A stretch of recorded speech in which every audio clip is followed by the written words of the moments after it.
more mass Iraqi surrenders as Saddam Hussein says he's withdrawing and the Kuwaitis reclaim their capital as the war goes only one way.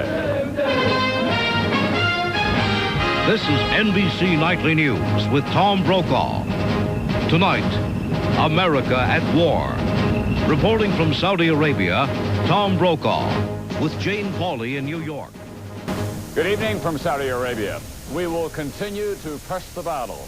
That's the word from the Pentagon tonight, as Allied forces now have almost completely encircled all of the Iraqi troops. Meanwhile, U.S. Marines, Saudi forces, and Kuwaiti resistance fighters are retaking Kuwait City, the capital. And Kuwait citizens have been able to raise their flag there once again. Saddam Hussein's offer to withdraw has been dismissed by President Bush as an outrage. It seems clear tonight that the alliance is determined to crush Saddam Hussein's political as well as his military power. We begin tonight with NBC's Brad Willis, who is deep inside Kuwait. The devastation that was wrought upon this country was evident. From the moment we crossed the huge sand berm put up by the Iraqis as a defense, the road was blown up every 20 yards. Huge Allied bombardments had torn the road to shreds. We had to travel through minefields, through endless reams of barbed wire, picking our way through still highly explosive mines and unexploded rockets. In the distance, we could still hear the sound of bombs far to the north as the coalition forces continued to engage the Iraqis who were fleeing back to their homeland. As we have traveled through the desert here, many Iraqis have even tried to surrender to us. It was a sweet homecoming for these Kuwaiti soldiers. Most expected a bloody battle. Instead, many didn't even fire a shot.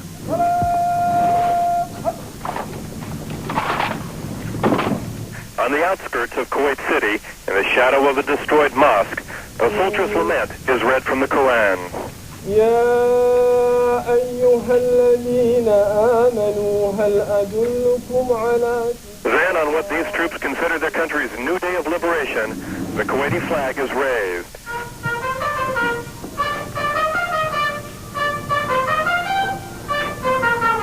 And soldiers who were willing to die for their country cried in one another's arms. The troops are impatient to continue their march to Kuwait City, but for a few moments, it was enough to stand on free soil, singing their national anthem.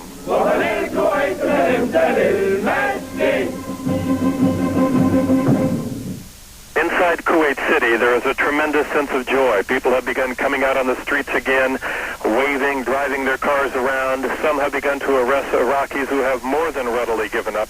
Obviously, their will was broken long before the ground war began, and they were only waiting for the opportunity to surrender. The devastation is everywhere. Iraqi military hardware, tanks, and armored personnel carriers are destroyed. Others have simply been abandoned where they were left in the streets of Kuwait City, the Iraqis fleeing before the onslaught of the Allied forces.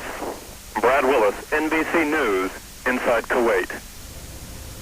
In rejecting Saddam Hussein's withdrawal offer today, President Bush had the backing of the entire alliance. The British Prime Minister John Major said tonight he started the war on his terms. He must end it on the terms of the United Nations. We have NBC's John Cochran at the White House tonight and Fred Francis at the Pentagon. John, let's begin with you. It looks like the president wants to drive Saddam Hussein from power in Iraq as well as in Kuwait. Tom, they would like that, but they're not prepared to go in and try to pull him out of his bunker. What they will try to do is destroy his offensive power inside Iraq.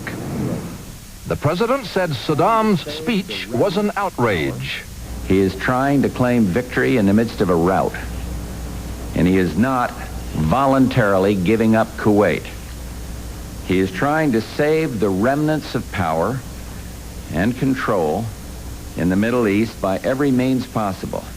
And here, too, Saddam Hussein will fail. To keep the peace. I think he's a cunning man, and unless he drops all his weapons and they walk out, I don't believe him. Of that strategy, which has been going so well. Fred? Tom, the chairman of the Joint Chiefs promised the nation in January that the Allies were going to cut Saddam's army off and kill it. And that is exactly what is happening tonight. The war is not over, and we're going to continue to attack and attack and attack. Within 48 hours, Pentagon sources say Allied tanks will have neutralized most, if not all, of Saddam's 500,000-man army. The sources say the Iraqis will be either killed, captured, trapped, or stragglers fleeing north. For the moment, a fifth of those forces, some of them the Republican Guards, are resisting, but they are also disorganized.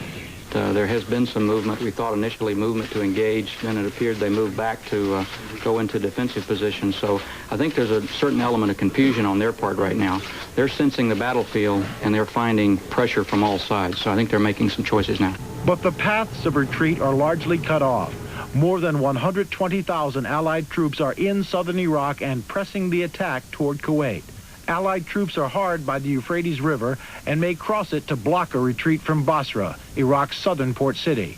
And Marines are in position to move ashore to close the routes to Basra to those Iraqi forces who battled with other Marines today inside Kuwait City. Through the night and into the day tomorrow, we will continue to press the battle. We are still engaged in combat, and we will not let up. I mentioned earlier that the Marines may have slowed down for the night because they're tired and they've been attacking for 3 days. But they'll be back up and at them very early, I can assure you, and the other forces that are there, many of them will be attacking through the night. It is too early to say that the U.S. and Allied forces are into mopping up operations, but they expect to be by this weekend. And senior officials here say tonight that tens of thousands of American combat troops will be home by the end of March. That is possible, say officials, because of the certain destruction of Saddam's army. Tom? Allied planners expected lots of prisoners, but not this many this quickly. Iraqis are giving up in such large numbers the military can barely keep count.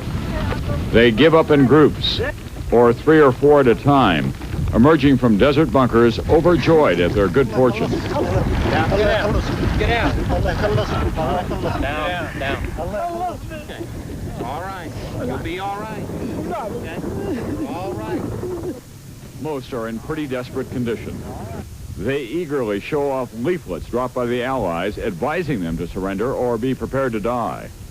Apparently, they were much more willing to believe the leaflets than they were Saddam's claim they are valiant men who were winning the battle. They were brought here and put in positions, told that if they didn't stay here and fight, that their families would be given no food or water.